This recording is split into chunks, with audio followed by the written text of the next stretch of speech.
ನನ್ನ ಚಾನೆಲ್ಗೆ ಹಾರ್ದಿಕ ಸ್ವಾಗತ. ಇಂದು ನಾವು ವಿಷ್ಣು ದೇವರ ಬಗ್ಗೆ ಮಾತಾಡೋಣ. ವಿಷ್ಣು ತ್ರಿಮೂರ್ತಿಗಳಲ್ಲಿ ಒಬ್ಬನಾಗಿದ್ದು ಸಕಲ ಲೋಕಗಳ ಪಾಲಕ ಎಂದು ಹಿಂದೂ ಧರ್ಮ ನಂಬುತ್ತದೆ. ಭಗವದ್ಗೀತೆಯಲ್ಲಿ ವರ್ಣಿಸಿದಂತೆ ವಿಶ್ವರೂಪಿ ನಾರಾಯಣ ಎಂದೂ ಕರೆಯುತ್ತಾರೆ. ಧರ್ಮ ಸಂಸ್ಥಾಪನೆಗಾಗಿ ದಶಾವತಾರ ತಾಳಿ ಭೂಲೋಕವನ್ನು ರಕ್ಷಿಸಿದಾತ ಎಂದು ಪುರಾಣಗಳು ಕೊಂಡಾಡುತ್ತವೆ. ವಿಷ್ಣುವು ತ್ರಿಮೂರ್ತಿಗಳಲ್ಲೊಬ್ಬ, ವೈಷ್ಣವ ಪಂಥದ ಆರಾಧ್ಯ ದೈವ. ವಿಶ್ವರಕ್ಷಕ, ವಿಶ್ವದ ಚೈತನ್ಯ ಹಾಗೂ ಸಕಲ ಜೀವರಾಶಿಗಳನ್ನು ತನ್ನ ಶಕ್ತಿಯಿಂದ ನಿಯಂತ್ರಿಸುವವ ಎಂದು ಈತನನ್ನು ಪುರಾಣಗಳು ವರ್ಣಿಸುತ್ತವೆ. ವೈಕುಂಠ ಈತನ ವಾಸಸ್ಥಾನ. ಮಹಾಲಕ್ಷ್ಮಿ ಈತನ ಹೆಂಡತಿ. ಭೂಲೋಕದಲ್ಲಿ ಪಾಪದ ಕೊಡ ತುಂಬಿದಾಗ ವಿಷ್ಣು ಅವತಾರಗಳನ್ನು ತಳೆದು ಪಾಪಕ್ಕೆ ಕಾರಣರಾದವರನ್ನು ಶಿಕ್ಷಿಸಿ ಜನರನ್ನು ಸಂರಕ್ಷಿಸುವನೆಂಬ ನಂಬಿಕೆಯಿದೆ. ಕಷ್ಟದಲ್ಲಿರುವ ಭಕ್ತರನ್ನು ಕಾಪಾಡಿ ಮುಕ್ತಿ ನೀಡುವ ಈತ ಜನಸಾಮಾನ್ಯರಿಗೆ ಸ್ಪಂದಿಸುವ ದೇವನಾಗಿ ಕಂಡುಬರುತ್ತಾನೆ. ವಿಷ್ಣುವಿನ ಎದೆಯ ಮೇಲಿರುವ ಚಿಹ್ನೆಗೆ ಶ್ರೀವತ್ಸ ಎಂದು ಹೆಸರಿದೆ. ಈತನ ಬಳಿ ಇರುವ ಶಂಖದ ಹೆಸರು ಪಾಂಚಜನ್ಯ. ಇದನ್ನು ಸ್ಪರ್ಶಿಸುವ ಮೂಲಕವೇ ಅಪಾರ ಬುದ್ಧಿವಂತಿಕೆ ದೊರೆಯುವುದೆಂಬ ನಂಬಿಕೆಯಿದೆ. ಸಾರಂಗ ಈತನ ಧನುಸ್ಸು. ಇದಕ್ಕೆ ವೈಷ್ಣವ ಚಾಪ ಎಂಬ ಹೆಸರೂ ಇದೆ. ವೈಜಯಂತಿ ಈತನ ಕಂಚಾಭರಣ. 5 ಆಭರಣಗಳನ್ನು ಒಟ್ಟುಗೂಡಿಸಿ ಮಾಡಿರುವ ಈ ಹಾರಕ್ಕೆ ವನಮಾಲ ಎಂಬ ಹೆಸರಿದೆ. ವಿಷ್ಣುವಿನ ವಾಹನ ಕಶ್ಯಪ ವಿನತೆಯರ ಮಗನಾದ ಗರುಡ. ಋಗ್ವೇದದಲ್ಲಿ ವಿಷ್ಣುವಿನ ಪ್ರಸ್ತಾಪ ಕೆಲವು ಕಡೆಯಲ್ಲಿದೆ. ಆದರೆ ಇಲ್ಲಿ ಇಂದ್ರನಿಗೆ ಹೆಚ್ಚಿನ ಪ್ರಾಮುಖ್ಯವಿರುವುದು ಕಂಡುಬರುತ್ತದೆ. ಇಲ್ಲಿ ವಿಷ್ಣು ಇಂದ್ರನ ಕಿರಿಯ ಸೋದರ ಸ್ಥಾನ ಪಡೆದಿದ್ದಾನೆ. ಹೀಗಾಗಿ ವಿಷ್ಣು ಸಹಸ್ರನಾಮಗಳಲ್ಲಿ ಉಪೇಂದ್ರ, ಇಂದ್ರಾವರಜ್ ಮುಂತಾದ ಹೆಸರುಗಳು ಸೇರಿವೆ. ಮಹಾಭಾರತದಲ್ಲಿ ಭೀಷ್ಮ ವಿಷ್ಣುಶಕ್ತಿಯ ವಿವರ ನೀಡುತ್ತಾನೆ.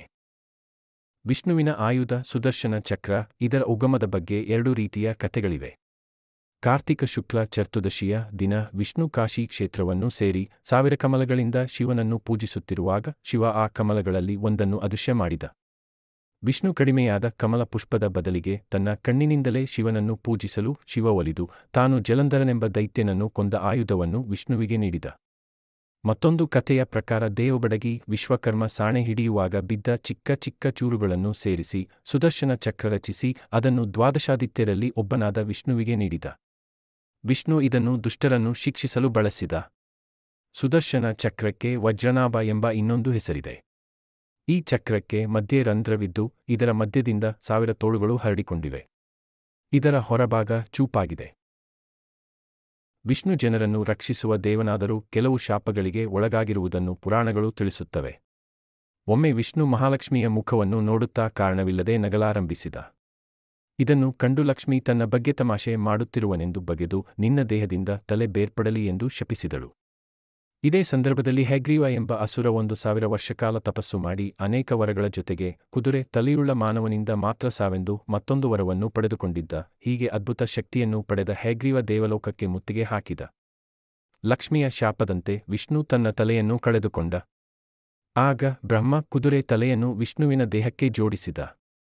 ಲಕ್ಷ್ಮಿಯ ಶಾಪದಿಂದ ವಿಷ್ಣು ಹಯಗ್ರೀವ ಅಸುರನನ್ನು ಕೊಲ್ಲಲು ಸಾಧ್ಯವಾಯಿತು.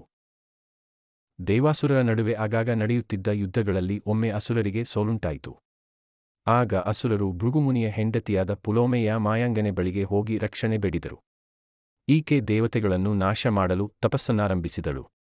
ಇದನ್ನು ತಿಳಿದ ವಿಷ್ಣು ತನ್ನ ಸುದರ್ಶನ ಚಕ್ರವನ್ನು ಪ್ರಯೋಗಿಸಿ ಆಕೆಯನ್ನು ಕೊಂದ. ಇದರಿಂದ ಭೃಗು ಮುನಿ ಕೋಪಗೊಂಡು ಮಾನವ ಜನ್ಮ ಪಡೆದು ಹೆಂಡತಿಯನ್ನು ಅಗಲಿ ವಿರಹ ವೇದನೆಯನ್ನು ಅನುಭವಿಸೆಂದು ವಿಷ್ಣುವಿಗೆ ಶಾಪ ನೀಡಿದ. ಈ ಶಾಪವೇ ರಾಮಾವತಾರಕ್ಕೆ ಕಾರಣ.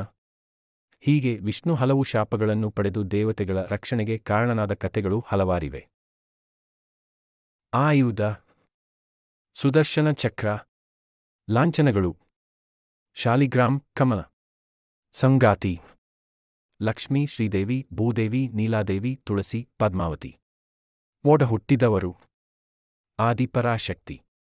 ಮಕ್ಕಳು. ಬ್ರಹ್ಮ. ವಾಹನ. ಗರುಡ. ಹಬ್ಬಗಳು. ಹೋಳಿ, ರಾಮನವಮಿ, ಕೃಷ್ಣ ಜನ್ಮಾಷ್ಟಮಿ, ನರಸಿಂಹ ಜಯಂತಿ, ದೀಪಾವಳಿ, ಓಣಂ, ವಿವಾಹ ಪಂಚಮಿ, ವಿಜಯದಶಮಿ, ಅನಂತ ಚತುರ್ದಶಿ, ದೇವಶನಿ ಏಕಾದಶಿ, ಕಾರ್ತಿಕ ಪೌರ್ಣಮಿ, ತುಳಸಿ ವಿವಾಹ. ನನ್ನ ಯೂಟ್ಯೂಬ್ ಚಾನೆಲ್ను ಸಬ್ಸ್ಕ್ರೈಬ್ ಮಾಡಿ ಎಂದು ವಿನಂತಿ ಮಾಡುತ್ತೇನೆ. ಹೆಚ್ಚಿನ ವಿಷಯಗಳನ್ನು ಪಡೆಯಲು ಬೆಂಬಲಿಸಿ.